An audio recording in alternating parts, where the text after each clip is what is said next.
So it was actually in California, in Paloma. Don't know how you say this. You'll all be laughing at my accent shortly. But they refurbished a big telescope there and digitalized it. And this meant that they were going to be able to look much further out into the solar system than they'd ever looked before.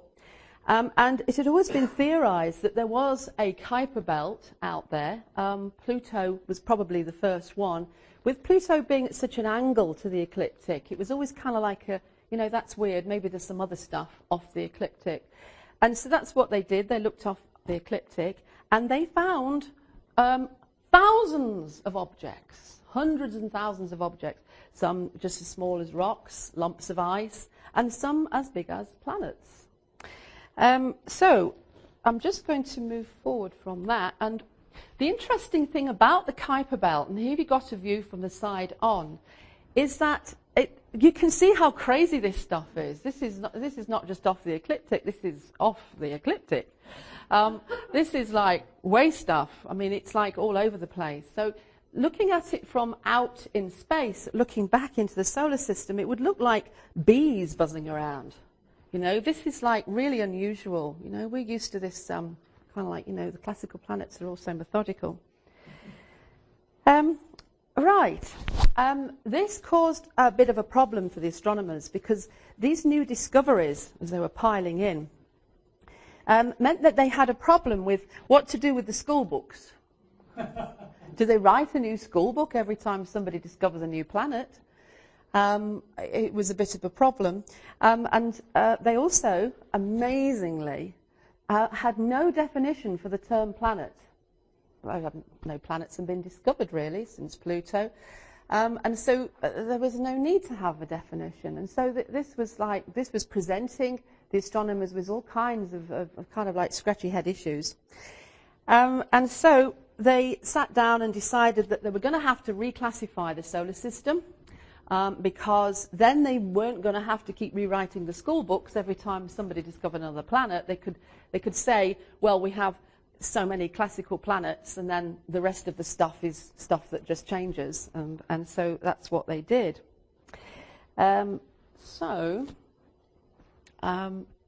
Right, I won't dwell on that. I'd actually got some, the lucky ones can have what's left of the handouts. I've got a few, and that's really just some statistics on the dwarf planets, which you won't be able to see from where you're sat, so, and it's not important anyway. So, the IAU announced then in August 2006 that the definition of the term planet would be, it must orbit a sun, it must be spherical, and it must have cleared its orbital path as everything around it merged or coalesced into this one lump. And then the definition for the term dwarf planet, it must orbit a sun, it must be spherical, and it has not cleared its orbit and revolves in a group with other objects. This actually gives us the first little inkling of what the meaning of the dwarfs might be about, because it's this having close neighbours. The dwarf planets are highly connected. They're difficult to discern. Because things are around them and there's lots of it, it gets a bit merged sometimes and it gets a bit difficult to see. It is not isolated and clear cut. And I think that's probably, looking at that, that's kind of like, just gives us a clue to them.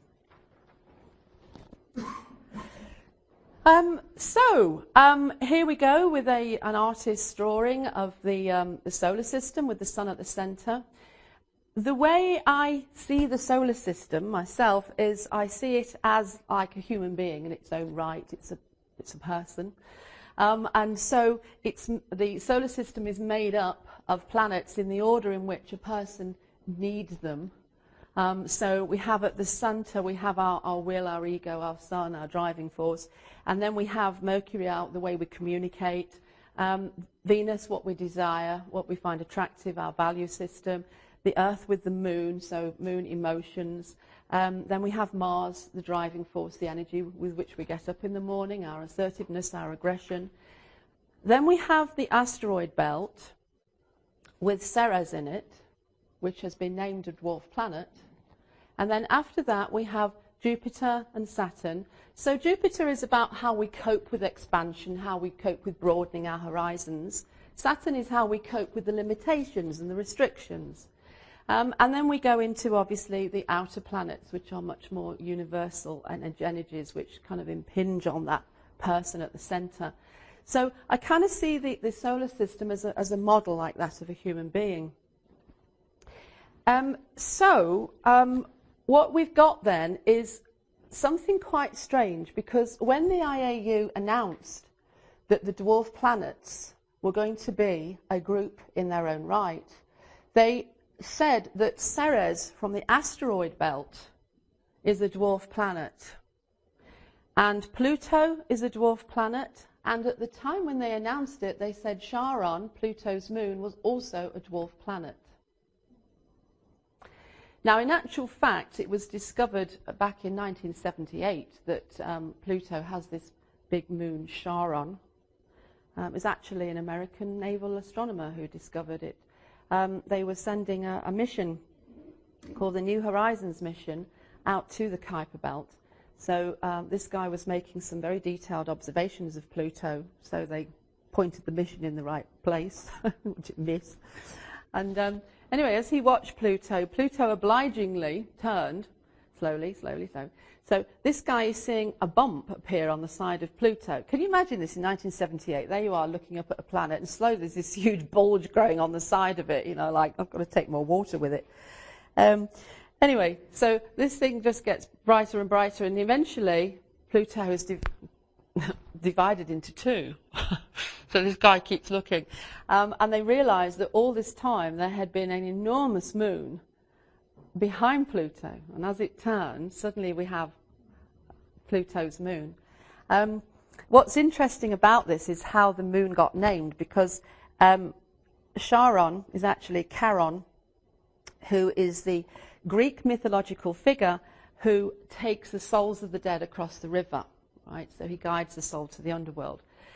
The guy who discovered Charon had a wife called Charlene, and he was so proud of his wife Charlene, so he got to name Pluto's moon. So he wanted to call the moon Charon, but it must be pronounced Charon after his wife.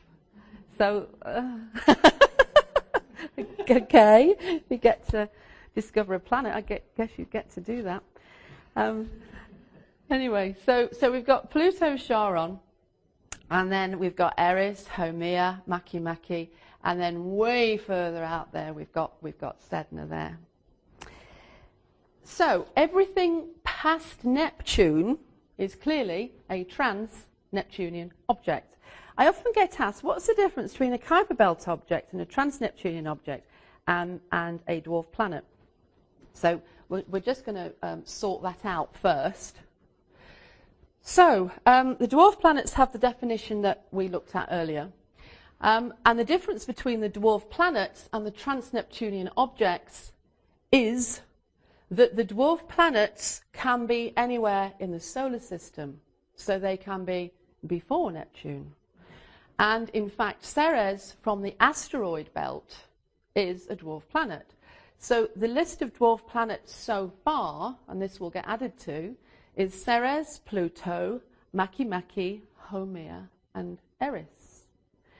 Now, trans-Neptunian objects, obviously anything past Neptune, and so there's a whole pile of stuff that's trans-Neptunian objects. I've put Ixion and Orcus in there because I intend to say something about them, even though they're not dwarf planets. But so Pluto, Makemake, Haumea, and Eris, they're TNOs and they're dwarf planets. So. Right, I just want to dwell for a moment on this issue of Ceres in the asteroid belt being a dwarf planet. For me, the asteroid belt, if we're going to put the whole asteroid belt in one tiny little nutshell, then I'm going to say that I think the asteroid belt is about process. All of those goddesses in there, so you've got Pallas Athena, Juno, Vesta, they are all about process. And it's the process of getting from Mars, where you have that highly individual, personal archetypal energy at your disposal, to your ability to cope with expansion, new horizons, all the stuff that Jupiter represents. The asteroid belt assists us with that process. As humans, we are making a process beyond our basic to that which stretches us and grows us. So Ceres in that asteroid belt is one of those energies which is about process. But I also want you to remember this term process, because I'm actually going to refer to it a bit later on. There's a key feature here. Right. The definition of the term process. This is just taken from a dictionary. A series of natural developments which results in overall change or the natural growth of an organism. Okay. Interesting, this word asteroid, right? So, interestingly, asteroid. How cool. Nobody's ever seen that before, have they? I think that is just so amazing. And a steroid, in the same dictionary, is an organic compound that transforms. That is amazing. And that is very interesting because, well, you'll see why as we move forward. The asteroids are those energies which we require when we start to work on more sophisticated levels. When our psychological growth or individuation process wants to take us into higher and deeper consciousness. Now, the Kuiper belt is also about a process, but this time the process is about a world and global and a collective consciousness. So we've got now a comparison between the processes which an individual makes metaphorically as symbolized by the asteroid belt, and then as we go through this talk, you'll get the hang of the idea that I'm talking about. The Kuiper belt is offering us another collection of another rocky belt, which offers process, but this time for the planet, much bigger levels. The Kuiper belt represents the process of evolution of mankind. It offers creational process, evolutionary process, issues we must take on and deal with to progress into heaven knows where, a massive journey of a different kind that we're in the process of learning about, this huge shift that's happening at the moment. The Kuiper belt is also about natural population controls, excesses and processes of mass consciousness. And it's also about the planetary processes of weather, earthquakes, tsunamis, La Niña, El Niño. So, right, I'm just going to go now to Ceres. Ceres, for those that don't know, is the Roman goddess who was kind of lifted from Demeter and before her Isis. So the information we have about Ceres or Demeter mythologically, we were left the hymn to Demeter, which is a fantastic hymn which tells us about this wonderful story of how the maid and the mother, Proserpina, if you like, or Persephone, were kind of walking through a meadow and picking flowers, and it was all very nice. And Pluto, the lord of the underworld, emerged from the underworld in his golden chariot, and he kidnapped Persephone, the maiden, and he raped her, and he took her down to his underworld, where he made her his queen, and she ruled the underworld with him. Now, this myth has all sorts of wonderful metaphors and psychological things you can understand about it. But one of the important things about it, in terms of what Ceres means now, is the actual rape and abduction of Persephone. We have to see the maid and the mother and the crone as quite an important process here, because they are actually emanations of each other.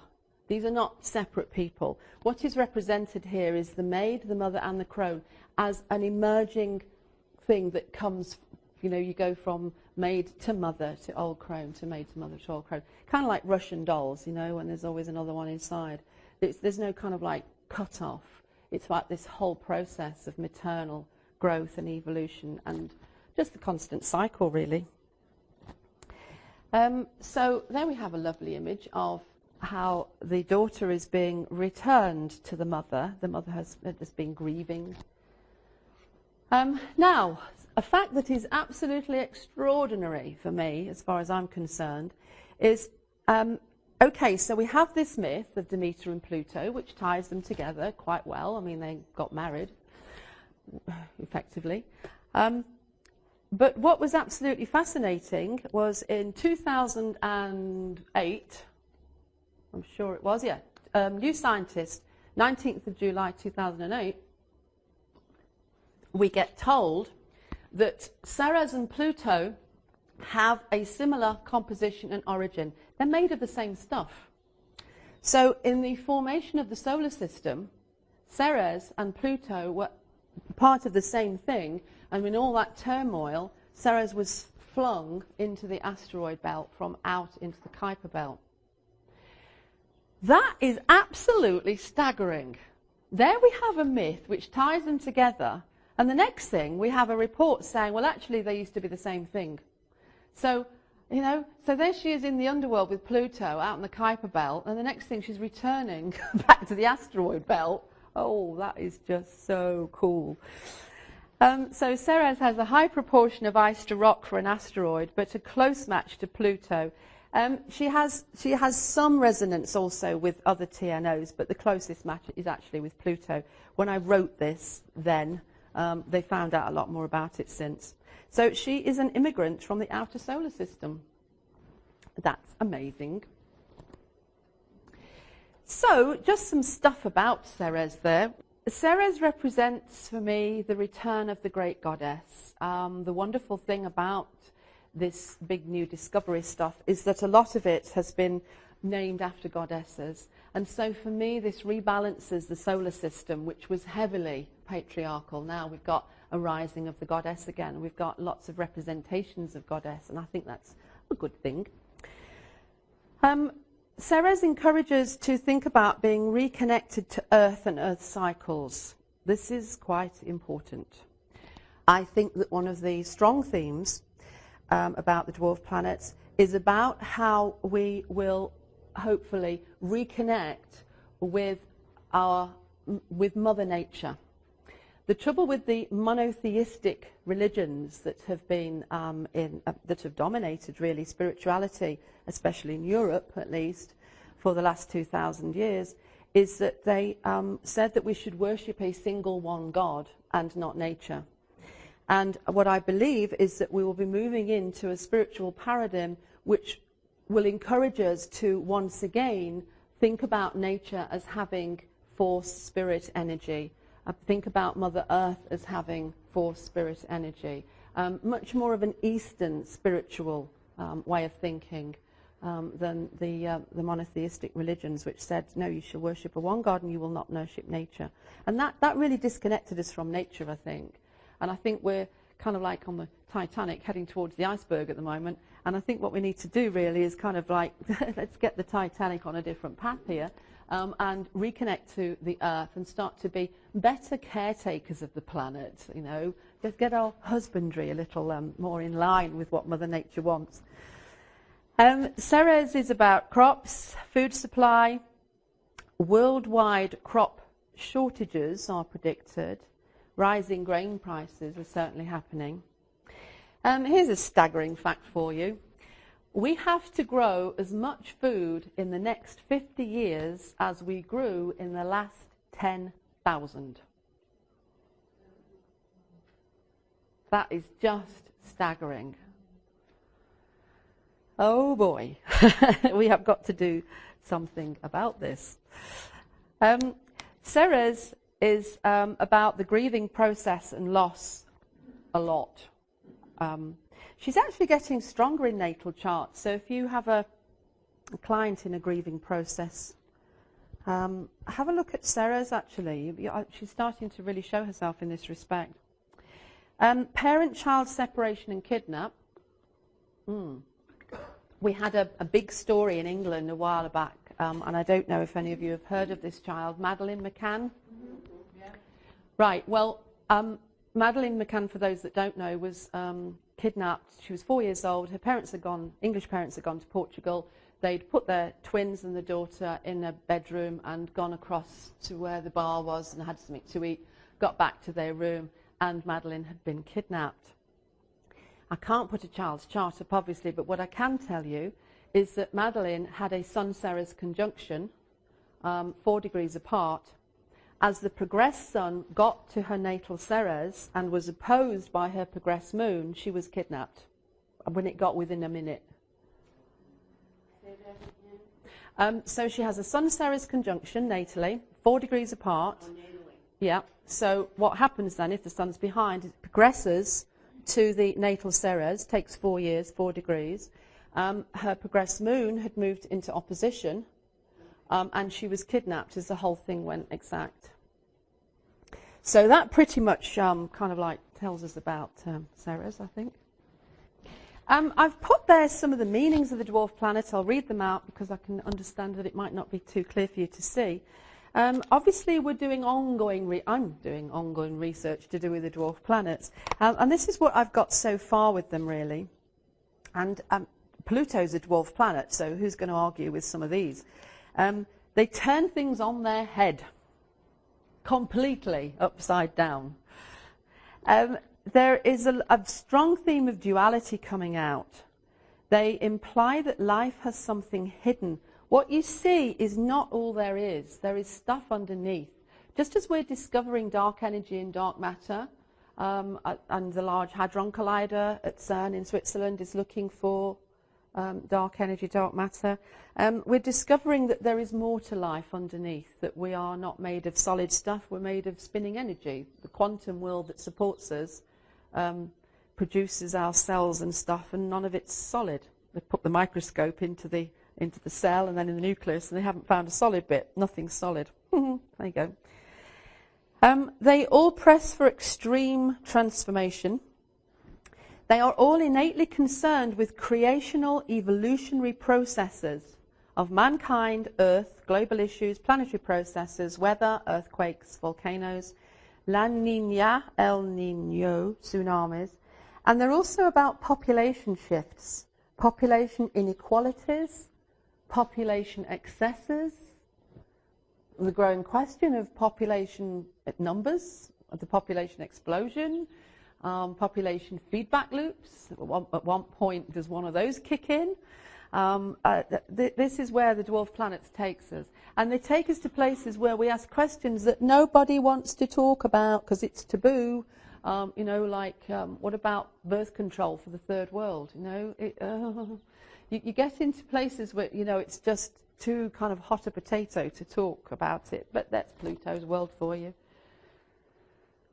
Right. This is an interesting thing here.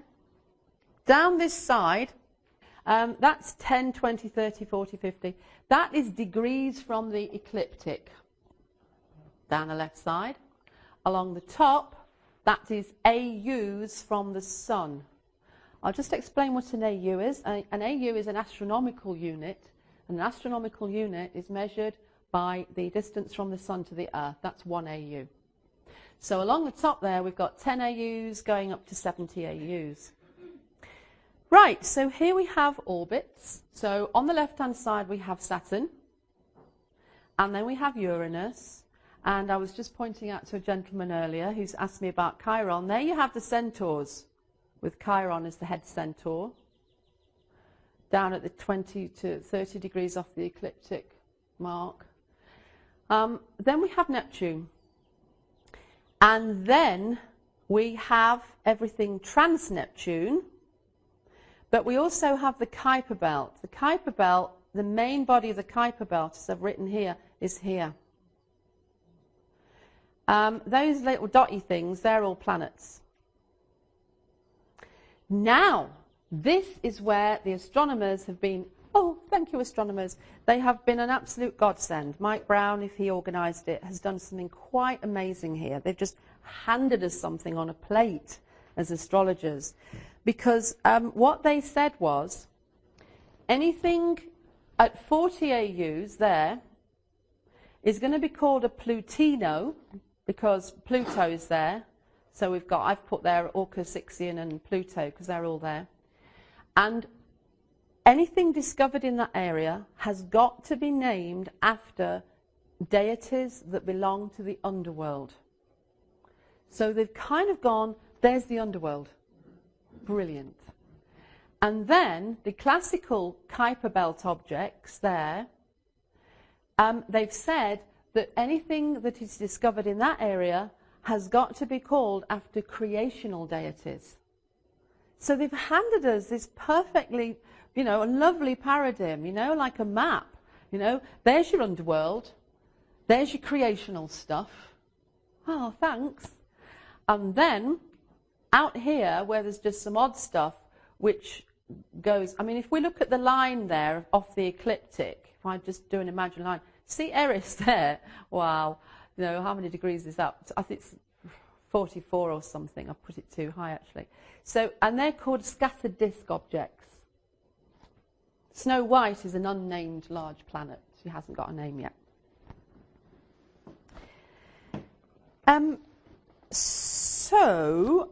This is telling us an enormous amount about the planets that exist in these areas of the Kuiper belt. Everything that is past Neptune has keywords that can be that are something like fundamental. Duality is a keyword for the TNOs. Hidden. Spiritual as relating to a person's spirit rather than their material or their physical needs. So kind of like spiritual development, planetary spiritual development. Invisible wisdom, gnosis, intelligence, power, omnipresence, survival, evolution, transformation, extreme. This is all words that can be used for the TNOs. So what I'm going to do now then is I'm just going to look at these different areas one at a time, just break that down and look at the planets in them so we can kind of get an idea of what's going on. Before I do that, I'll just explain one thing about Neptune. And I think this is staggering. This blew my mind when I found this out. And I've been working with it ever since, and it just takes you to very strange places. Neptune controls completely all of the planets in the Plutinos. Neptune's gravity completely controls Orcus, Ixion, and Pluto. They're in something called a 2-3 resonance, which means that for every orbit, every 2 orbits that the Plutinos make, Neptune makes 3. So 3 orbits of Neptune, 2 orbits of the Plutinos. And that is very tightly controlled by Neptune's mighty gravity. Now this takes you to all kinds of places as an astrologer, doesn't it really? Okay, so does God control the underworld? You just kind of like, it's just like a strange place. It's, there are some similarities between the influences of these two. But I think we have to think in terms, or think in new terms really, about stuff like that. For me, this has meaning because as far as I'm concerned, every single thing and the behavior of every single thing in the solar system has meaning. I do not believe that half the planets have keywords hanging off them and half of them don't mean anything. I believe that the solar system is a living, breathing thing, all connected up like a big web, and that everything in it, when it moves around, has meaning, and we can read that meaning. And that's a very important and key part of my work. So I look at the fact that the southern equatorial belt, for instance, on Jupiter, I don't know if you know those red bands that go around Jupiter. So last year, one disappeared. Poof! Gone. The southern equatorial belt just went overnight. And it looked really weird. Because for a while, there's Jupiter with the northern red band, and there's not one on the south. It looks like somebody's nicked his trousers or something. It's really amazing. I write a column for the Astrological Journal in England, which is our only, serious astrology magazine. If you're in the Astrological Association, you get a copy free, but you can buy one for £5. And you could actually have it ordered and have it delivered over here if you like. But I write a column for it. My column is the most controversial column in the whole magazine, and people always write furious things. Every time I write something, there's a whole pile of letters after, and the editor thinks this is so cool because nobody ever wrote in before. So he's always saying to me, just put what you like, Alison. Oh, no, even if you think it's really crazy, you just write it down. So in there I'm happily typing, and I think that the meaning of the missing southern equatorial belt of Jupiter is such, but that's me. I do think it has meaning, I think if something sneezes on Pluto, then something happens in that room next door. I really do. So, right, so the orbits of Pluto, Charon, thank you, American astronomer, Charon, and Orcus, Vanth. Okay, first, this is supposed to be, I do try with my drawings, What I'm supposed to be indicating here is that that's the ecliptic with Jupiter, Uranus, Neptune. And what I'm trying to show is the angle at which Pluto, Charon orbit, and then the angle at which Orcus, Vanth orbit. Now, Orcus is not a dwarf planet, but he's worth mentioning here because Melanie Reinhardt said so. And Melanie's a great friend of mine. I love her to pieces. But people do tend to jump up when Melanie Reinhardt says, that's important. Okay, that's important. And because she's very intuitive. She picked on Chiron when, nobody else would have. And she picked up on this trans-Neptunian object, Orcus, and she said, there's something about this. We're having lunch, and she kept going on about whale song and clients coming up with whales and all this sort of stuff. And I'm going, okay. Anyway, so she says it's important, and she's got a couple of pages on her website, actually, about Orcus, and I think she's written some amazing stuff. What's interesting is when she was going on about this whale song and talking to these whales and stuff, it was about 2 years ago. And then just recently, lo and behold, so I don't know if you've read about it, but scientists have now discovered that they can decipher whale and dolphin noises, that they're collecting a kind of an alphabet, and they're able to talk back. And then, so there you go, you see, egg on face. Melanie's always right. So I've put this planet in. Orcus was named by Mike Brown, who was the discoverer, an American astronomer here in California. And he then named Orcus's moon after an online naming competition on his website. And he wanted people to pick an Etruscan name because he said that Orcus, the name Orcus, came from Etrushka. Etrushka is a region of northern Italy, and a fantastic race of people who preceded the Romans inhabited Etrushka. They came originally from around Turkey. And Mike Brown was entranced by the fact that these two were in this very strange kind of symmetry. That Orcus Vanth were a binary planet because the moon is so big with Orcus Vanth that you've got two planets really. They orbit like there's a dumbbell between them, like there's a bar between them. They just stuck together. And the same with Pluto, Charon. And so Mike Brown, bless him, named Orcus. Anyway, he said that it went on the IAU website, something about, this Etruscan, this, that, and the other. And he said that Orcus, he loved the idea of Orcus because he liked the idea of Orcus rising up to become this really evil, devilish Hades kind of image. As Christianity took a hold, the devil got more evil as time went on, and Orcus became really evil and toasting forks and horns and fiery flames and purgatory and all this stuff. And Pluto wasn't known so much. Orcus became the main word, and Pluto. And he says it's like Orcus going above the ecliptic and Pluto dropping below the ecliptic. And anyway, I thought that was great, and I started to research Orcus, and I couldn't find what Mike Brown was talking about. What are you on about? Orcus is a Latin and therefore Roman, not Etruscan. The two things are different. Roman, Etrushka is further north.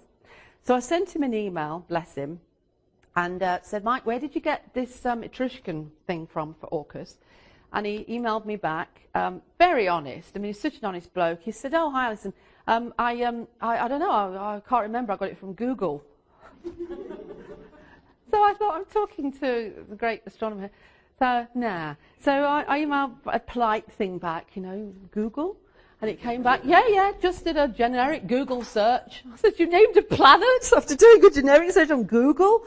I mean, this man is supposed to have, I mean, he's got a PhD, for God's sake. How did he get that? Did he Google his dissertation and be like, you're supposed to have references and backups and citations. I mean, the man's an academic. But anyway, so I then sent another email back, you know, Mike, I think Orcus actually has a Latin derivation. It actually comes from so-and-so. And I sent all this to him with all my citations, you know, footnoted and everything, because I'm an academic student. And he came back in this really laid-back Californian way. "Wow, you mean it really? Wow, okay. You mean not Etruscan?" I went, "No." "Oh, gee, thanks." And then 3 days later, the IAU has changed all the stuff to do with Etrushka on its thing. And Mike just sent this saying, "Thanks a lot for that. That's great." Wow, it takes an astrologer to write to an astronomer and say, "I'm sorry, it's not Etruscan." So he reworded everything, and I've kept these emails for posterity because, boy, is that my proudest moment. Oh dear. Right, I just want to go on now about Ixion, which is another Plutino and a trans-Neptunian object, not a dwarf planet. This is going to be so confusing. The reason I'm mentioning Ixion in this talk is because he is important, even if he's not a dwarf planet, for the reasons which I will now go into. Ixion is the guy, as you can see from these images, who was attached to the wheel that wheels eternally through the heavens because he was naughty. Ixion did things that were wrong. His themes are piousness, hypocrisy, sinfulness, lust, and for this he gets punishment. He represents how human strivings for success and man's aspirations and ambitions are sinful. This is where the Catholic Church is really getting into its heyday with this sin thing. Ixion is human with human failings, which is kind of where I'm coming from and why I want to talk about him. Ixion was the subject of classical Greek mythology. His particular crime was lewdness and sensuality because he lusted after Hera. Hera was Zeus's wife, and these two were always getting into all kinds of shenanigans. He was going off with the goddesses, and she was always finding out and eating his babies. And if anybody turned their eyes to Hera, Zeus went berserk. I mean, that wasn't to be done at all, but he could have every goddess in the pantheon. That was no problem. Ixion is sharing dinner with them on Olympus, and he's lusting after Hera. And so Zeus gets so cross about this, he fashions a cloud to make it look like Hera. And when Ixion grabs his moment, leaps on top of Hera, he actually finishes up impregnating the cloud. You'd think he'd notice, wouldn't you? But never mind. Anyway, so strangely, that the resulting offspring, because of course in Greece they can have offspring between the copulation of a man and a cloud. It's Greece. The offspring was the father of the centaurs. So there you go. Anyway, Zeus was furious because Ixion's actions threatened the formal institution of friendship that ensured travelling Greeks could count on each other for safety. You're not supposed to want the wife of the man you're stopping with. It's not supposed to be there. Ixion's image became one of the most famous sinners on display in Tartarus. And this was certainly heavily reinforced in the Middle Ages, by which time he was bound to a fiery wheel, because fire became everything in the Catholic Church. The image of hellfire retribution that the Catholic Church has actually came from the volcanoes of Italy, because all of civilizations take their iconography, if you like, their symbolism from the images around them. You know, so the worst thing around you, if you're in Italy, and it's around 400 BC, AD, is volcanoes, because Italy's on a fault line, and at that point Italy was very active, and so there was many active volcanoes. And so, burning hellfire images, well, that's, the worst thing that the Catholic Church could imagine. And so that's what their image of hell came from. So that's, you trace all these things back, and you think, oh, it's not that scary then, is it? Well, volcanoes are scary, but I mean, they're not exactly like the underworld. Well, I suppose, never mind. Anyway, so what was interesting about Ixion also was he was the first to be discovered, if you like. He was 2002. They were just starting out, and they came across Ixion, the first one. So I think that makes him quite important. I like looking at the headlines on the days that planets are discovered, because I think as they emerge into the collective, it's what is in the Zeitgeist at that point, what is in the collective, what are the energies as these things are given birth to, because that's important. So, the headlines on this particular day were quite interesting. There was a big thing about Catholic priests all jockeying for succession. They all wanted to become the new Pope. And then we've decided in England that we ain't having any more of this Catholic stuff, because we're just so fed up with the paedophile and the sex abuse thing, and we've just had it with them. So we've actually, in England, we aren't religious anymore. We've stopped going to churches. We're flogging them off and turning them into flats. We're going spiritual, we're staying spiritual, but we've had it with the Catholic Church. So you'll have to forgive me if I kind of offend anybody, but it's just been, oh dear. Anyway, another interesting headline concerning a divorce triangle actually was around when Ixion was discovered. And this is to do with you guys. Haumea Giuliani, if I said that right, of New York. Now, this was really cool, right? So his estranged wife would not move out, but had taken an injunction out to ban him bringing his girlfriend home. I mean, this is a real Zeus Hera thing going on now, isn't it, So Mr. Giuliani, Mayor Giuliani, was accused of being a hypocrite because he had presided over a morals and decency campaign, and he got his girlfriend on the side. You've got something else going on about that at the moment, haven't you? Anyway, the thing about Ixion for me and his meaning in the Kuiper belt is about his humanness. He's not perfect. In myth, he was the first one to commit a murder. So he murders, he lusts, he does the wrong thing, and he gets punished. And everything he does is so human. So for me, he's kind of like a metaphor for humanity out there in the Kuiper belt. I kind of see him as kind of like, stumbling, fumbling, getting it all wrong, but still, he's there. He's actually conjunct a classical Kuiper belt object called Quawa until the middle of the 21st century, so it will be too difficult to separate their meaning until then. We're not going to get anything at the moment, because who knows which one's which. So, Quawa, by the way, was an indigenous deity of this area, wasn't he? Certainly around Los Angeles. It's not this area, I'm 1,000 miles away. 100 miles, not 1,000 miles. Anyway, the Tomba tribe of somewhere around Los Angeles, they had their indigenous god was Quawa. Okay, so what we're going to do now then is we're going to look at the classical KBOs. Let's look at Makemake. Right. That is an image of Makemake that was carved on a rock on Easter Island. Makemake, as they used to say, was the indigenous god, the creator god of the Easter Islanders, or Rapai Nui, as it's called. There's Easter Island. So I feel a bit humble, actually, coming over to the Pacific Rim as an English person and talking to you about deities in the Pacific Rim. But what I do think, actually, and I'm really thrilled about this, I think it was great that Mike Brown broke the mold of naming planets after the centre of the universe, which is apparently Rome.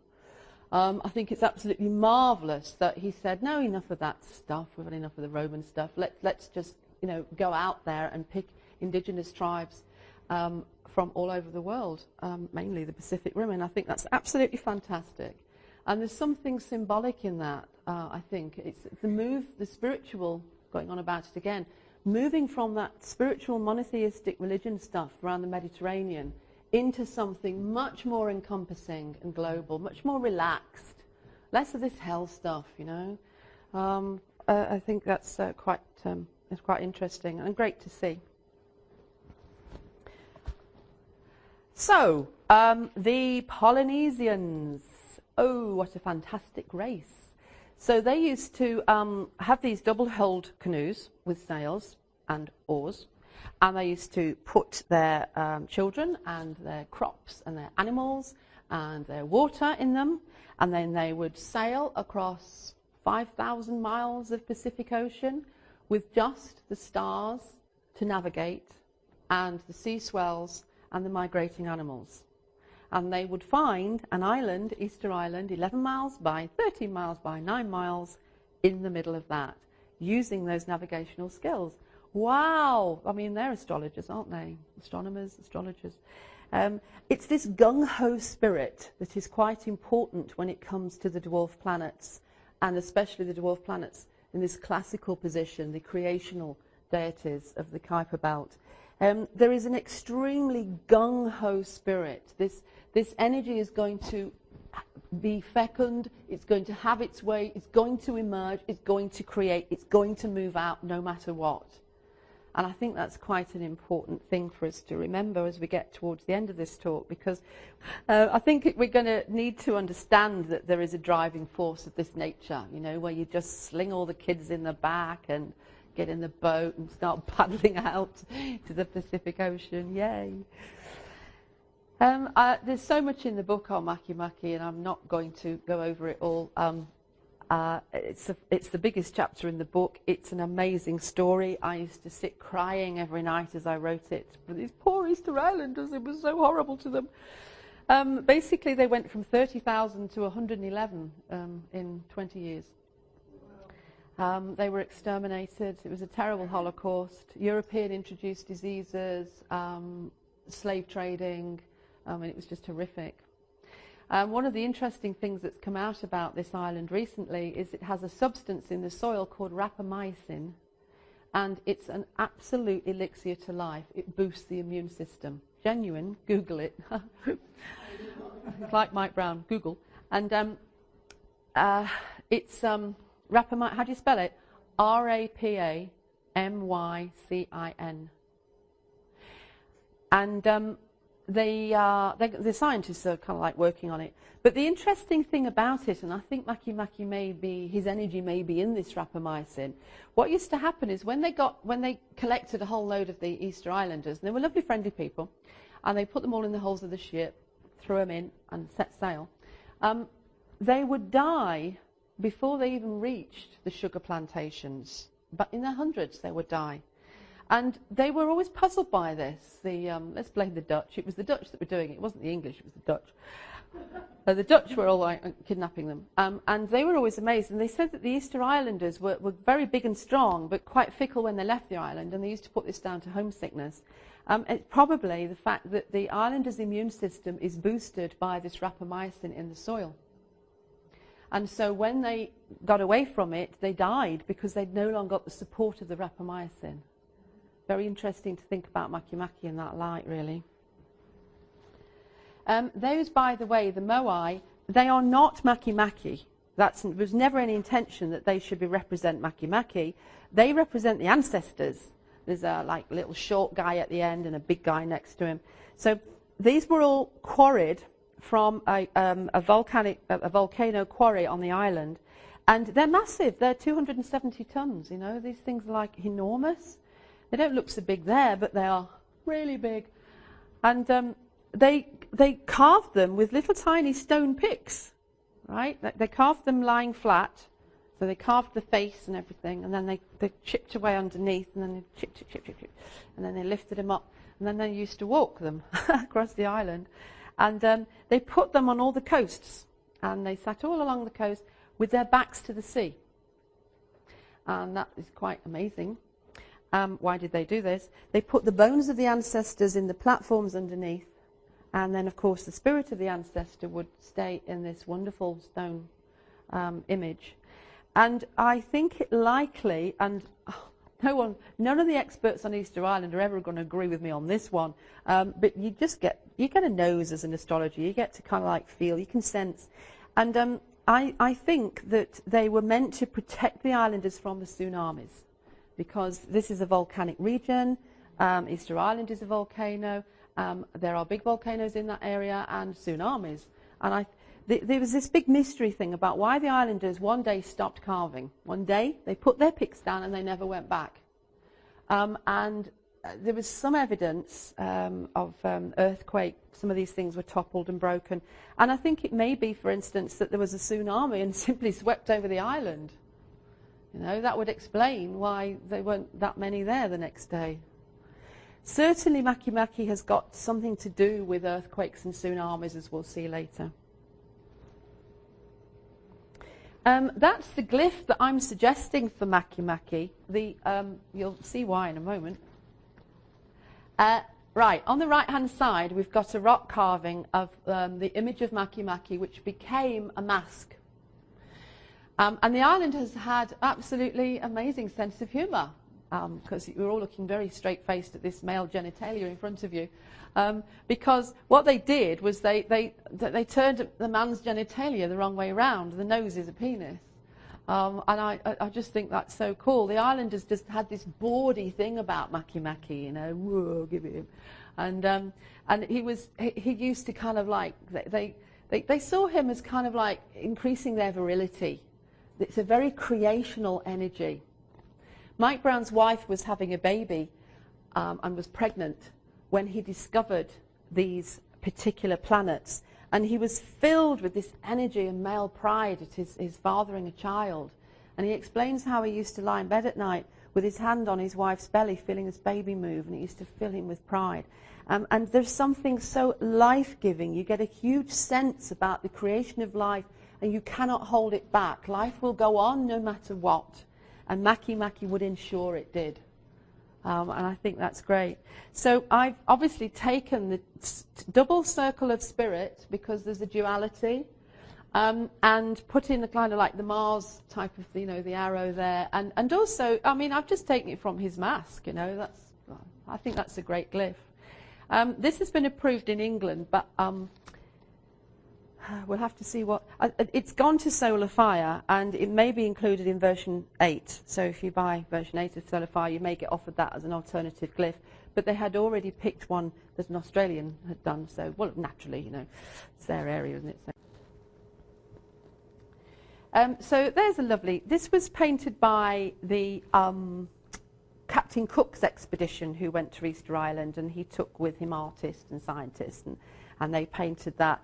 And you can't see the detail too clearly. But what you've got there is sailors and the islanders and the women. The women were very sexually free. They were quite happy to entertain the sailors. And you've got a little guy over in the corner, I don't know if you can see that, who's about to steal that hat.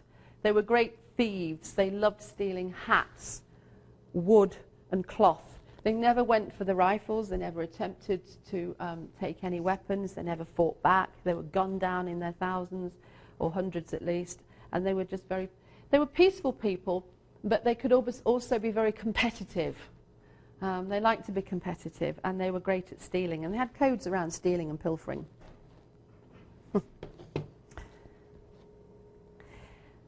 Right. This is not in the book. This is stuff I've done since. We had a Uranus opposition to Makemake from the 12th of April 2009 to the 24th of January 2011. So put that up yourself and have a look at it. I think there was altogether 5 hits. What came up as I was watching this were themes that kept coming back with each hit, with each exactment. And I was stripping out the Uranus stuff, which we kind of know, and looking at what was left, and I was getting some clear themes coming through.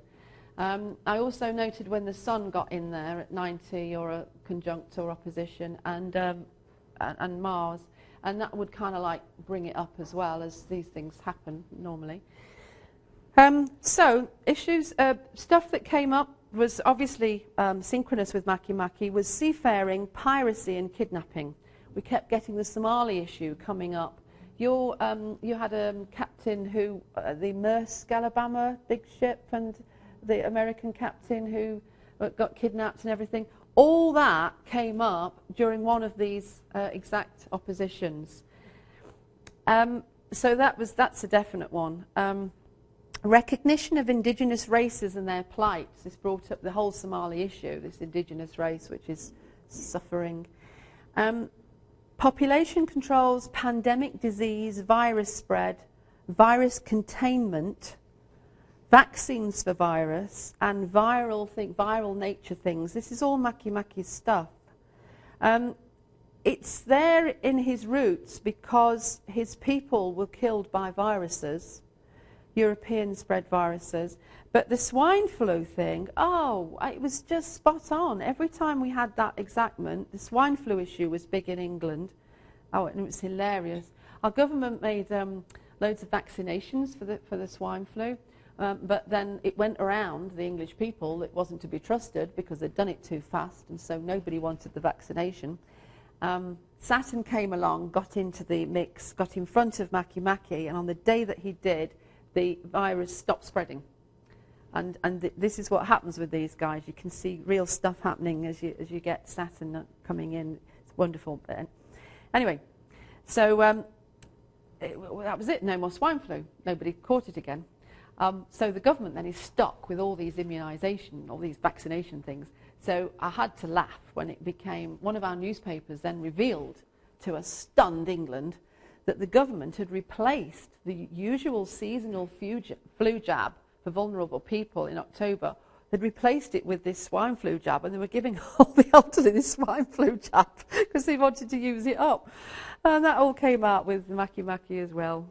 And there was a big scandal, and health services got to go. And sea change in spiritual beliefs. In the UK, we're having a sea change in spiritual beliefs anyway. In the UK, the Catholic priest paedophile sex abuse scandal has really been running with the Makemake Uranus opposition. Every time we get the exact hit, there's another big stuff going on about it. Druidry was accepted as a religion in England on one of the hits, officially accepted. And we've just had a census, and we were able to tick Druidry on our census as our religion, so that was really great. Druidry, astrologer. One day. Tsunamis and earthquakes, definitely Makemake's thing. Now, you're not going to be able to see this. All I was explaining to you as astrologers, if you want to get Makemake on your charts, you can't get them in main body on solar fire. You can get them as extra ring points. So there's Makemake at 26 of Virgo, Haumea at 17 of Libra, Orcus at 0, we'll call it 01 of Virgo, Ixion at 17 Sag, Quawa at 21 Sag. Oh, that's chaos down there. We're not talking about chaos. When I did this, actually, yeah, Uranus is at 25 of Pisces there, so opposite Makemake at 26 of Virgo. Now, I'll just give you the chart data on this, and you can put the charts up for yourself, because we haven't, I did this talk for a 3-hour thing, and we haven't got 3 hours, so I'm going to cut this bit out. You can look at it at home. This is the earthquake at Chile. The Chile chart I'm using is the 1818 one, and the earthquake details are 27th of February 2010. You do your dates the other way around, but and 0334 ADT, Chilan, Chile is the chart I've used there.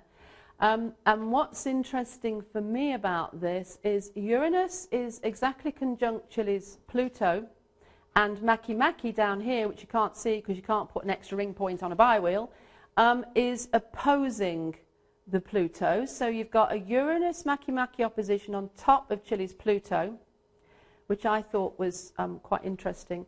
The reason I find that interesting is because Pluto is the receiving planet, and the way I do my astrology is, if I want to know what area of a person's life is going to be affected by the transit, what I do is I take the transited planet, which naturally rules a zodiac sign, so Scorpio, and then I go to the house cusp where Scorpio appears, and for me, that's where the action will happen, the 4th house. So for me, the earthquake down there in the IC in the roots of Chile, that made complete sense to me. You know, like whoa, of course, you know. You've got some other stuff in the chart as well, because actually Uranus and Makemake are also squaring the Neptune Uranus conjunction there as well. But I'll just leave you to have a look at that chart. If you put the dwarf planets into your chart, especially big events like this, you just start to get, it just goes richer. You just get so much more stuff, you know. It's really cool. Japan's earthquake. The thing that's interesting here, this is the 1889 Japan chart. And the details I've used are 11th of March 2011, 1446, Honshu. Okay, so transiting Uranus is squaring Japan's Jupiter, transiting Neptune is squaring himself, transiting Pluto is squaring Venus and opposing Chiron, Chiron is squaring Pluto, transiting nodes are conjunct the Moon, Sedna is squaring the Sun and trining the nodes, Eris is opposing Uranus and squaring the nodes. There's a lot of nodal activity in that chart. We took that as being quite a karmic thing. Right, we'll move on. Right, Haumea, must get into Haumea. So, a Hawaiian goddess of creation, Haumea. Absolutely amazing and wonderful and fantastic that Mike Brown picked Haumea from Hawaii. And do you know the amazing thing about this, because you've got a Hawaiian president, when Obama started to go for selection, was when Haumea got discovered. And then when Haumea was named, Obama won. And I always think that's amazing, because he was born in Hawaii, wasn't he? So synchronous. The great thing about Haumea, the dwarf planet, for me, is that she has this amazing story about how she was discovered. Mike Brown had discovered her, and he was making all the right observations and stuff, so when he registered her as a planet, he would instantly be able to have a press conference and give everybody the details. But his wife went into labour. So he didn't register the planet. He went off and played Happy Daddy. And at that time, a Spanish team of astronomers, headed by Jose Luis, I can't remember his name, can Google it, he did discover Haumea and quickly registered his discovery with the IAU. This meant that because he had registered Haumea first, he got to be the discoverer. Mike Brown had a fit, came back off parental leave, and quickly called a press conference and called Jose Luis a hacker without scruples, accusing him of stealing all his data. Oh. So then they had a meeting, and I think Mike Brown punched Jose Luis on the nose, or Jose Luis punched Mike Brown on the nose. I mean, it's just incredible. You know, these are astronomers, you know, like brawling, like over this. But the IAU said this was the worst controversy they'd had for 400 years. They couldn't sort it out. And so then they did something amazing. They said, right, on the official documentation and on the website, we will not put the name of any discoverer. Now, this is fascinating, because this means Haumea is not owned or discovered by a man. She is the only planet to have no discoverer. And I just think this is something symbolic about how Haumea cannot be owned by a man. If Haumea is Mother Nature, and she is not owned by a man. They can squabble all they like over her, but they can't have her. And I think that's a really lovely story. The name was chosen because Mike Brown wanted to break free of the tradition of European deities. Haumea is the goddess of childbirth, and Mike Brown's wife was pregnant. She is the goddess of molten and solid rock, and the planet itself is made of solid rock. The 2 moons around the planet were discovered from the telescope on Hawaii, and in myth, Haumea has offspring that are formed from pieces of her body. So she gives birth by pulling pieces of her body off. And the planet itself is actually in a family that were formed when 2 planets collided together in a graze and merge situation. So not a violent one especially, some bits flew off. But this has meant that the planet Haumea is actually cylindrical shaped and spins over and over, end over end in 4 hours. Oh, that's amazing. That's fast. Imagine being on that. Whee! And she has a red spot on one side of her. When she was originally discovered, Mike Brown called her Santa because she was discovered on Boxing Day. I think that's neat that she's got this red spot like Santa's hat. Oh. So, and there's a lovely image there of Haumea drawn by a Hawaiian lady. Now, there's something else that I think is absolutely so important about this. And that is that NASA has identified Haumea as being the outpost for mankind when we leave the solar system. And there is a reason for this. Because Haumea has water ice. And the one thing they're not going to be able to take with them in the rocket when it takes off from NASA, like, you know, this gung-ho spirit, you know, like they put all their crops and their children and everything in those double-hull canoes, you know, and they just set off with just the stars to guide them, travelling across thousands of miles of sea. That we've got something here of the image of us setting off in this space rocket and just heading out. We need somewhere to land to set up a base. And the interesting thing when you think about it is past the asteroid belt, they're all gas, right? So we can't go and land on Jupiter. So we've got all the gas giants. So the asteroid belt is rocky. Everything in between is gas. And then we come to the Kuiper belt, which is rocky again. So as a human race, when we decide to colonize the rest of the universe, we have identified that Haumea is the place that we will go and set up camp. So I just think that's absolutely amazing in terms of, you know, oh, wow, that is just so amazing. So way in the future, it's another planet to live on. And I just get this intrepid gung-ho feeling again, you know, there we go. Oh, going out there. Haumea represents creation.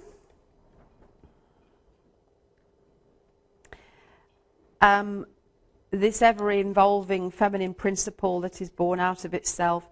Hawaii is formed as the lava spews out of the volcanoes, then cools and adds to the landmass. The fire within the volcano is Haumea in her fire goddess form called Pele, and Haumea is also the rock. So she's Mother Nature transformed into anything. She morphs from an old woman to a young girl in her myth. She represents both the wild food and agriculture. And I've got a lovely quote there from a Hawaiian cultural historian who says, "The Hawaiian culture evolved in close partnership with its natural environment. Thus, Hawaiian culture does not have a clear dividing line of where culture ends and nature begins. In a traditional Hawaiian context, nature and culture are one and the same, and there is no division between the two." This is this wonderful spiritual concept that I believe these planets represent and we are going towards as we pull away from Rome.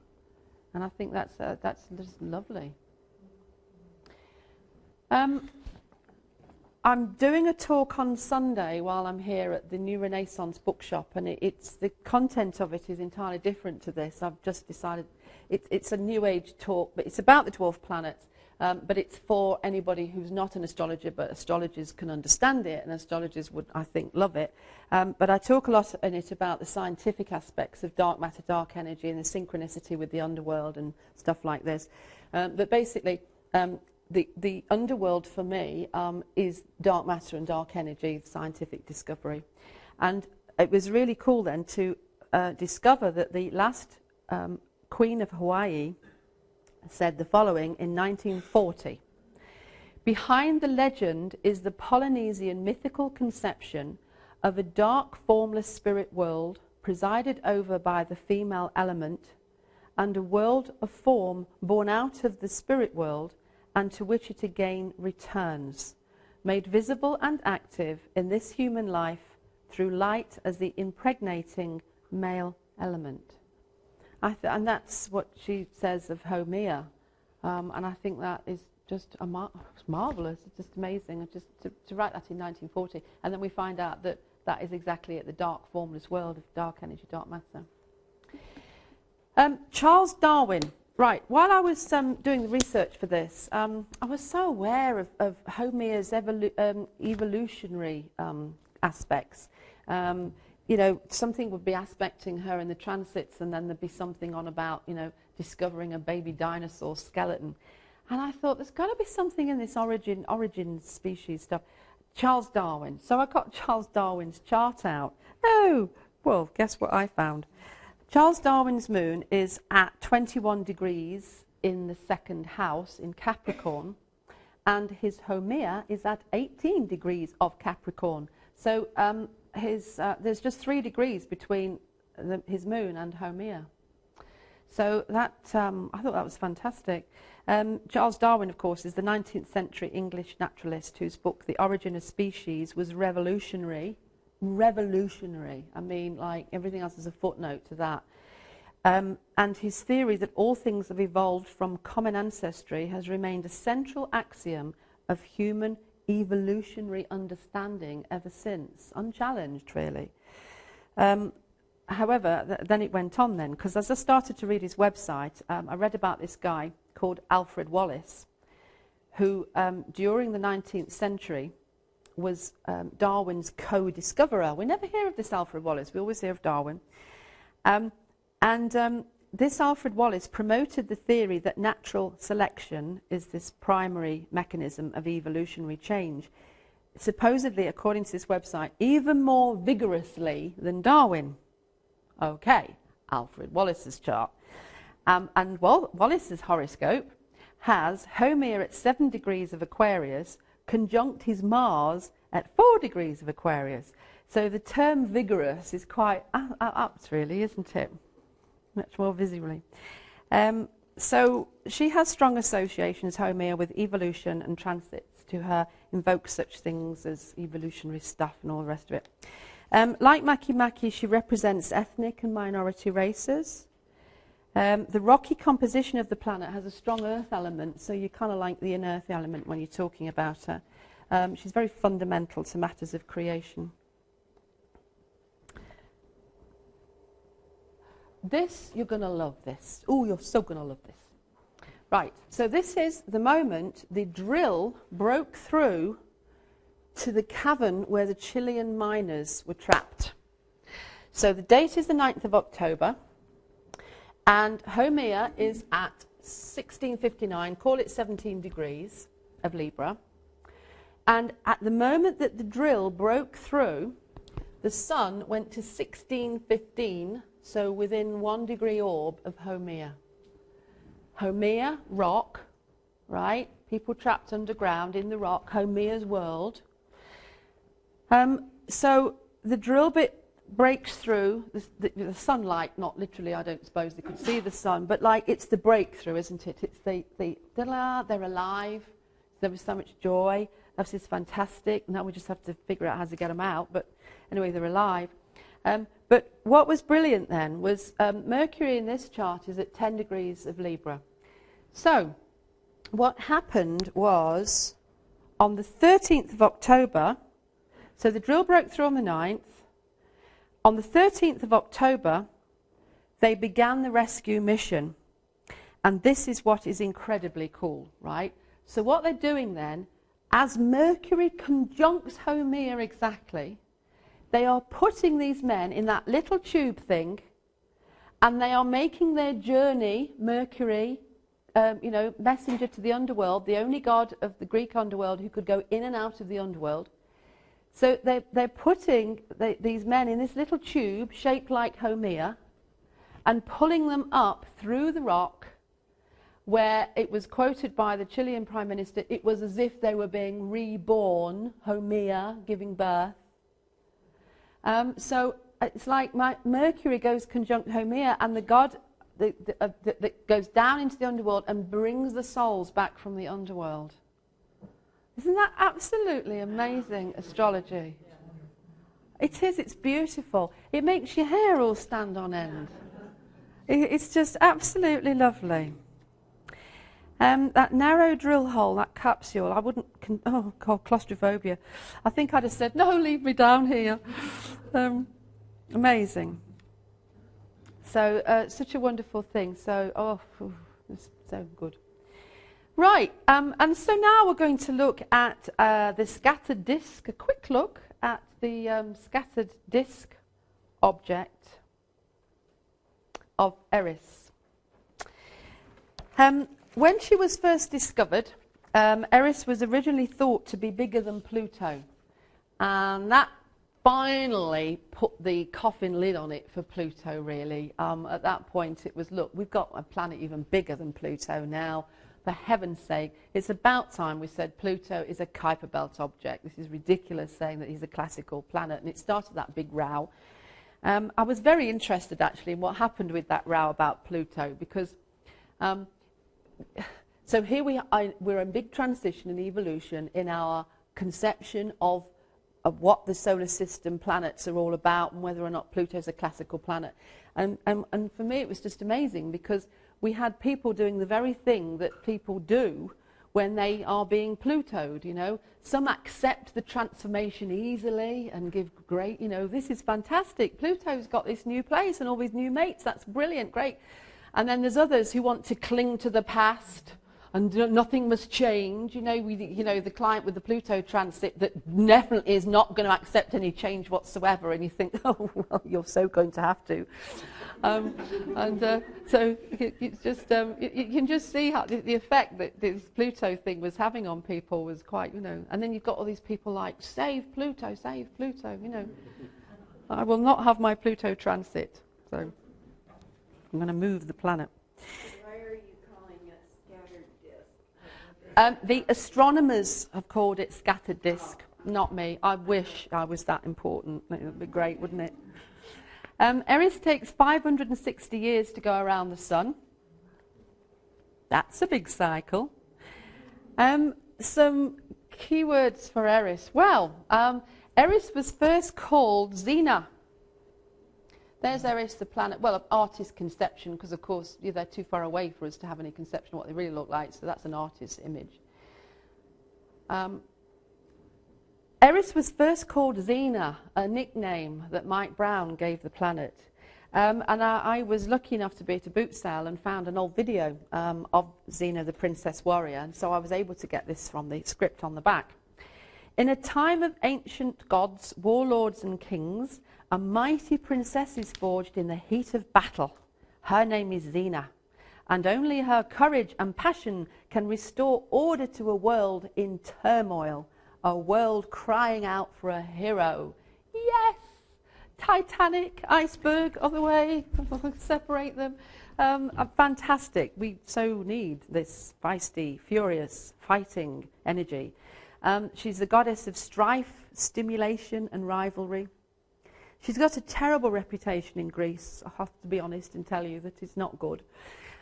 However, you have to be able to know how to handle Eris. If you can just get a handle on her, she's actually an incredibly helpful energy to have around.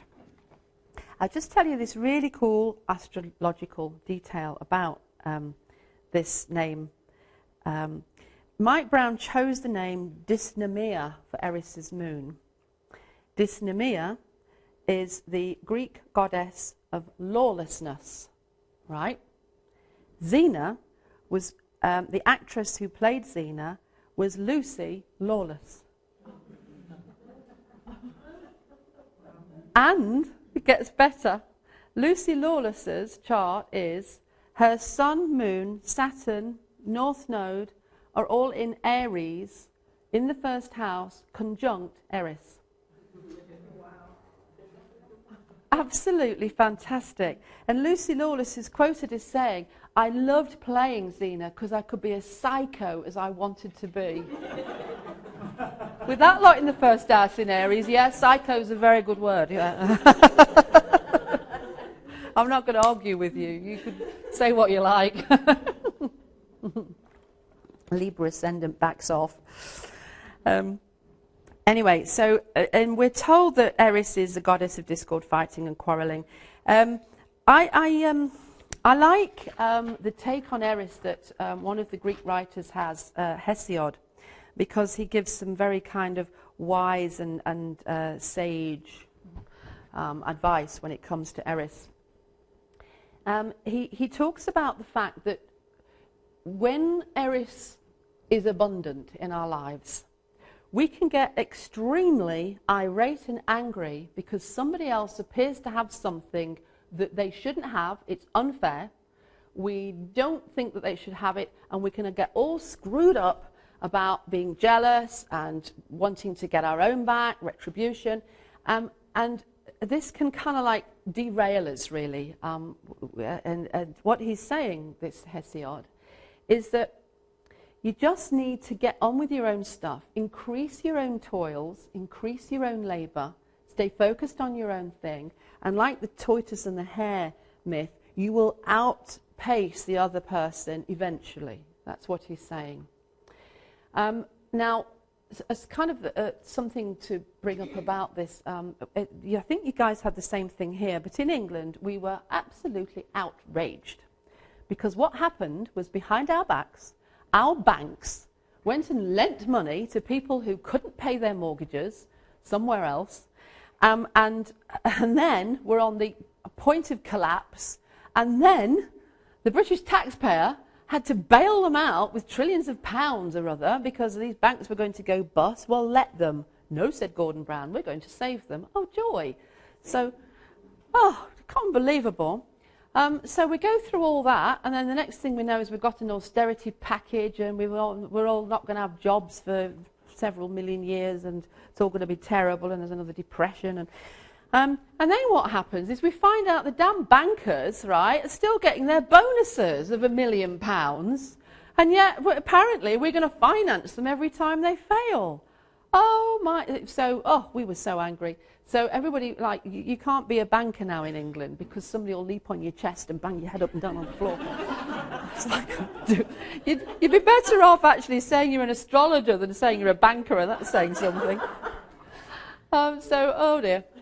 So all this was going off, and then we also decided to have a go at our MPs. We were furious with our MPs because we found out they'd been fiddling their expenses, and they'd been charging us like, maybe £100 too much a year or something, but never mind, we were in the mood, so we all went after them then, and the MPs were being prosecuted for putting in expenses for, oh dear, amazing. And you can just get this sense of Eris when all this is happening, because she's known for causing turmoil and all kinds of difficulties, and I've got a list of the stuff that she gave birth to, which means she produces. And of course the Greeks called these things gods and goddesses. So gods and goddesses, such things as trouble, toil, oblivion, hunger, pain, murder, carnage, brawls, disputes, ruin, forgetfulness, deceit, and finally, lawlessness. So that's a hell of a package there. What Eris does, and this is the key to understanding her, is that she routes out or tends to bring to the surface something that you should have sorted out anyway, and you didn't sort out. And then when the wheel drops off and it all goes boswonks because you didn't sort it out, you're getting all irate and angry about it, and kind of like, and then you go all derailed because you're focusing on something that, that's just taking all your attention. I mean, maybe we should have noticed what our blooming banks were doing behind our backs. I mean, we had a financial authority that was supposed to watch over these banks, right? Well, they were looking the other way. You know, they were being taken out to dinner by these banks, and they never even went and looked at their bank balances. You know, they never even checked out what was happening. So, you know, well, you know, that was somebody's fault for not checking that. Eris energy is sort of like, so say that you've got a computer and you don't do your updates, you know, and then, you know, your computer gets a virus and you can get all outraged and angry. This damn computer's going back to the shop. Well, it was your fault because you were supposed to do your updates, you know. And so with Eris, it's about how she will cause trouble when something that should have been sorted out wasn't sorted out. And I think, astrologically, she's actually at 22 degrees of Aries at the moment, so she's back on my descendant. So I'm quickly getting to know her. You do really, having had a couple of dealings with her already, the outraged person heads towards me, I think it is definitely about just do your own thing. Don't get all angry and irate about what they're doing over there. Yes, you feel absolutely that you should, but if you can, just kind of like focus on your own, and you do definitely get a leg up. She will give you that leg up if you just kind of like stop wanting to bang their head up and down on the floor. It says in myth that she delights in the tumult of war. She stays on the battlefield rejoicing in the havoc when the other gods have withdrawn. It's this movement and excitability that is Eris's delight. The chaos is exhilarating for her and she feels elation in the mayhem. So, what a girl. She's part of the natural system of justice. So you can kind of leave Eris and expect that it'll get sorted out because Eris will sort it out. You don't need to take any direct retribution yourself. Eris will definitely sort the job out. You can turn away, it'll be fine. Right, Sedna. This is good, we're going to be on time. Right, Sedna is an outraged Arctic goddess. Now, Sedna is a goddess from the Inuit or the Eskimo tribes of northern Canada and Alaska. Her myth is about how she was married to a bird, a seabird. It was awful. She was fed cold fish and she was cold and hungry. She cries for her dad to come and pick her up in a kayak and get her away. He comes and picks her up. They're paddling away. The bird, the big fulmar, creates a huge storm. This is important. And the boat is tossing around and it appears that they're going to die as they get thrown over. So in order to save himself, the father throws Sedna into the sea, thinking, well, if I get rid of her, then the husband, the bird, will leave me alone. So Sedna then clings to the side of the boat, and in order to get rid of her, her father cuts her fingers off, so she can't cling to the side of the boat. It's gruesome. And then as these fingers descend, fall through the ocean, they become the sea mammals and the whales and the dolphins. And Sedna then becomes the goddess of the underworld, of the Inuit goddess. And the shaman, so she's very much about shamanism and shamans. The Inuit shaman has to go down and he has to comb her hair because she hasn't got any fingers, so she can't comb her own hair. And that's about it. So she's an outraged Arctic goddess, and she's very stroppy. And she withholds the food for the Inuit tribe if they do not do the right thing with their food, if they don't honour the kill as they kill it, if they kill unnecessarily, she will withhold the food. And so she teaches the Eskimos about good husbandry skills, good parenting skills, cut your fingers off, about good husbandry skills. We're not going to have time for this chart, but what I'm just going to tell you about that, this is the floods in Pakistan in July 2010. And what was happening was we got Pakistan's progressed sun is at 22 degrees of Libra, and it's opposite the natal Sedna, and at that time transiting Eris was conjunct the natal Sedna and opposing the sun, so kind of bringing some energy into that. And also across the ascendant-descendant axis, you've got the Uranus-Makemake opposition going ahead. So it's quite an interesting chart to see the stuff that happened in Pakistan during that period. Is very nicely described by the dwarf planets and Sedna. Now I've put there Sedna takes between 10,500 years to 12,000 years to go around the sun because they can't make their flipping minds up. I mean, this is a Google thing, right? So you can go to Wikipedia or Google and you can find 10,500 years for sure. And then just as I came away, I saw somebody change the Wikipedia to 11,400 years. So it's a big orbit. What you've got there, the yellow thing in the middle is supposed to be the sun. The green stuff around the outside of that gizmo, that's the entire solar system. The purple thing is Eris, and the blue one is Sedna's orbit. And that's where she is now. And so Sedna introduces, when Mike Brown named her, he said he was so conscious of the fact that this planet went all the way out, nearly, halfway to the next star, where she went out into the frigid, cold wastelands of the interstellar space. And so he got this sense of, this cold, frigid goddess, the Arctic, cold, frigid. So he kind of named her after that, really.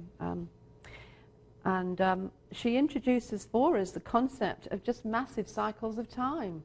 We've really got to get our head round of the fact that the solar system is much bigger than we thought, that our whole universe is much bigger than we thought.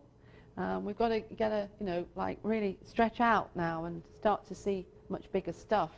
So, interesting for me was the fact, because Plato wrote about the island of Atlantis. If Plato said it, then I believe it, because I love Plato. And we have discovered, we think, where Atlantis may have been. This is Spain and Morocco, so here you've got the Straits of Gibraltar. And we've discovered a sunken island there called Spartel Island, which there's lots of evidence that it may well be the fabled Atlantis that fell in a tsunami and huge earthquake. Okay. So underneath we've got an artist's impression of the beautiful island of Atlantis. What I'm making a comparison about is that Sedna is in the same position now in transit that she was in when Atlantis fell. And we've got the Japanese disaster. And there, of course, is one of the images of where there used to be a city. And a whole city went. So Atlantis, the Easter Island thing, with the tsunami and the earthquake that toppled the moai, and all the people disappeared instantly. They were working on those moai, and suddenly the whole production line stopped and nobody went back, which must have happened in the 1600s. And the Japan thing, I think there's something about Sedna's position now and stuff that's coming up. Earth gets an ice age every 100,000 years, fact. Right? And I listen to the arguments about man-made global warming. And, it doesn't matter for me if it goes either way. It doesn't matter who's causing it. I just know it's happening. And the astrology with the dwarf planets describes the times ahead and describes what is happening. And whether or not it's man-made or man-assisted, or whether it's just happening anyway, it's neither here nor there, because we just need to say that the astrology is describing something to do with great cycles. And here is a big cycle. Now, I've got some stuff to read you. This is from a report from your own Office of Public Affairs, Santa Barbara, and I'm just going to read you what it says. It is known that Earth's orbit around the Sun changes shape every 100,000 years. The orbit becomes either more round or more elliptical at these intervals. The shape of the orbit is known as its eccentricity. A related aspect is the 41,000-year cycle in the tilt of the Earth's axis. This is aside from precession. I know precession is 26-odd thousand years. We have more cycles going on than just precession. Glaciation of the Earth also occurs every 100,000 years. This scientist, that lady there, found that the timing of changes in climate and eccentricity coincided. The clear correlation between this is a quote, the clear correlation between the timing of the change in orbit and the change in the Earth's climate is strong evidence of a link between the two, says the scientist. It is unlikely that these events would not be related to one another. So my point is that this is an issue, and it has been since the discovery of the dwarf planets around 2004 when we started to hear about them. If we go back, you won't remember, but if we go back to 2003, the issue of climate change, or global warming as it was called then, this was a fringe issue for people who smoked joss sticks, wore kaftans and went peace man. These were fringe people. What's happened is very quickly this has moved on to the world stage and in mainstream news. I mean, we can't remember a time when we weren't serious about it, but we honestly didn't care about it a few years ago. It didn't matter. What we need to do is prepare for a future where the climate is going to change, and we just have to accept that. Processes, I'm going back to this planetary change thing again now. Remember I was talking about processes at the beginning of the talk, and I said about the process of the asteroid belt and the human person. Well, now I'm talking about processes of the planet and these big cycles of time and the Earth's axis in relation to its revolution around the sun. These are the issues that are coming up. I mean, you probably know already that when we had the Japanese earthquake, the Earth's axis shifted 7 centimetres. Now, we've yet to see how that manifests. But what we do see is we're getting some really strange weather. So in England, we had a heat wave in April.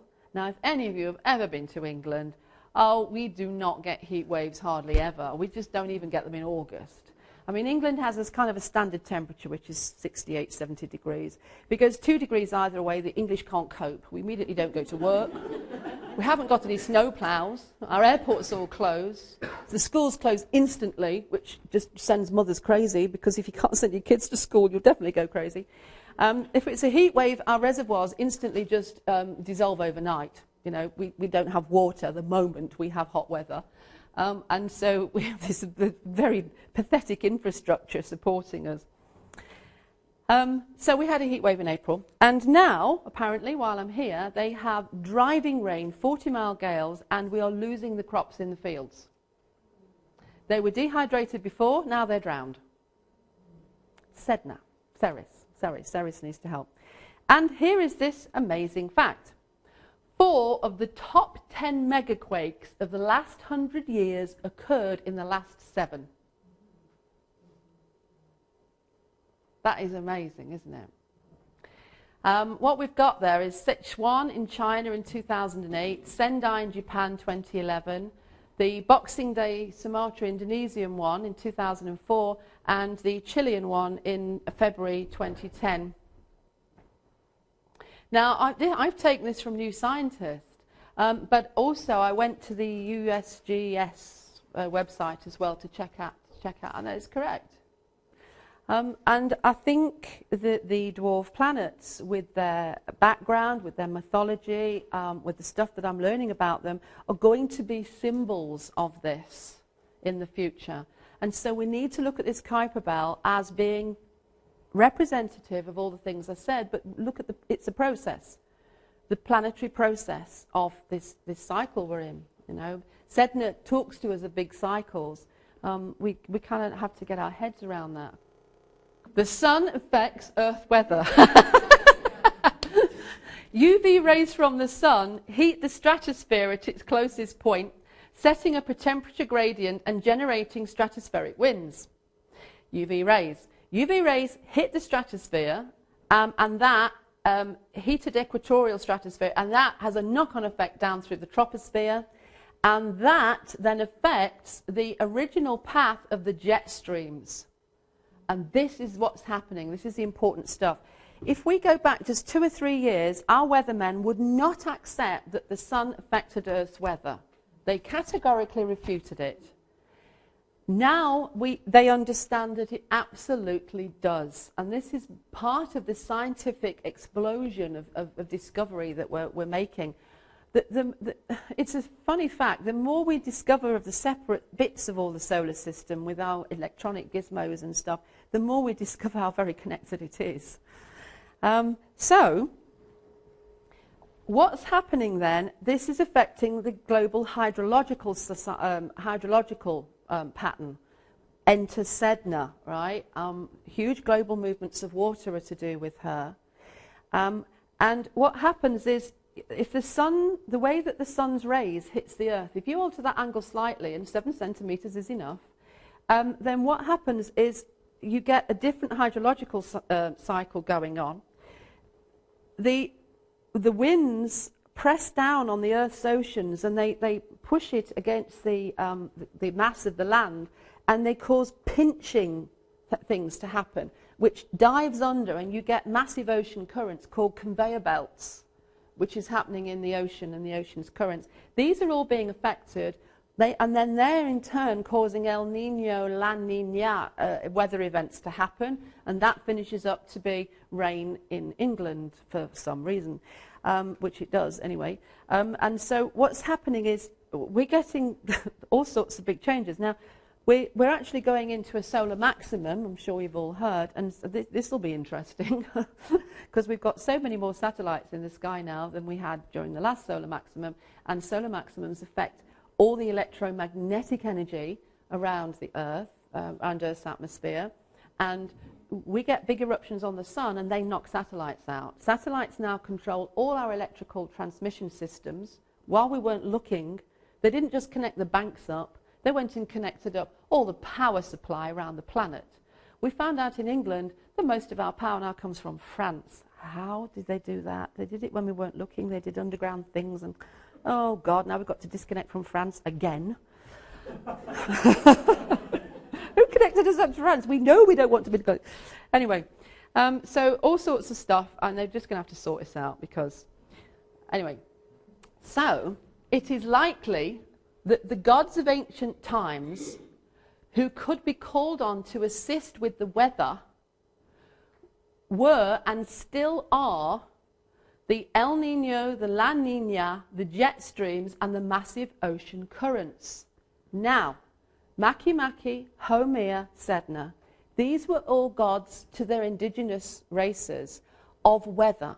They would be prayed to and called upon to assist with rainfall so that people could grow crops. They would be called upon to assist in extremes of weather. They would be called upon to assist in times of tsunami, earthquakes. So these Haumea and Makemake were to their indigenous races the very energies that are provided by this El Nino, La Nina, jet streams and massive ocean current stuff. Makemake and Haumea and Sedna are these things. They were to those people, they just didn't know about the kind of science behind it. Now we've got the science behind it. So this is how important the Kuiper belt and these dwarf planets are to us now. So what keeps happening is apparently that these jet streams keep kinking because of the solar activity that's going on. So we're getting massive blocks, and so then one country gets a deluge and another one gets parched. Oh dear. We need to sort this out. We're not going to be able to sort it out. What we need to do is sort out our survival in this. That's what we need to sort out. I mean, there's no point in going, oh, let's stop the, like King Canute, let's stop the water advancing up the beach. That's going to happen anyway. So it's like a Pluto transit. This is happening anyway. So what you have to do is you just have to devise and develop ways of coping with it, of dealing with the transformation. I mean, at the end of the day, Pluto's energy is about riches and transformation. the phoenix rises out of the ashes. You know, this is about rebirth as much as this is about change. So we just need to, you know, think positively. The dwarf planets, or the TNOs, represent duality and hidden power. The duality is about such things as what's underneath, what's behind. So we find out now that the jet streams are being affected by the sun, you know. You look deeper and find out more. This is what you get with these dwarf planets. When Thor Heyerdahl went to Easter Island in the 50s, he discovered an island where on the surface they had Christianity and reed huts, and underneath at night they went into caves, a labyrinth of caves under the island, where they carried out cannibalism. It was like a Harry Potter world of sorcery and magic. And they had 2 lives. And you get this a lot with the dwarf planets. Look underneath and you'll find a whole pile of other stuff. You know, there's a duality that goes on with them. Planetary processes, change, weather events, creation and evolution are all to do with them. So we're in a creational process. It's an evolutionary process. Natural resources and food husbandry come under them because as the planet goes through this process, then our crops and our food are being affected. Enter Ceres, really. Ceres was introduced into Rome to help deal with a drought. That's why she was called in. Extreme change and transformation. Well, you just got to look at Pluto and you kind of get the idea. Spiritual changes and growth are to do with these guys, and scientific discovery of the underworld. This is all stuff I'm talking about on Sunday. So there we have it, and I think that, yeah, that's the last slide. And I hope that that's been a good introduction to the dwarf planets for you. I'm hoping that, you know, that's been great, and thank you for coming. And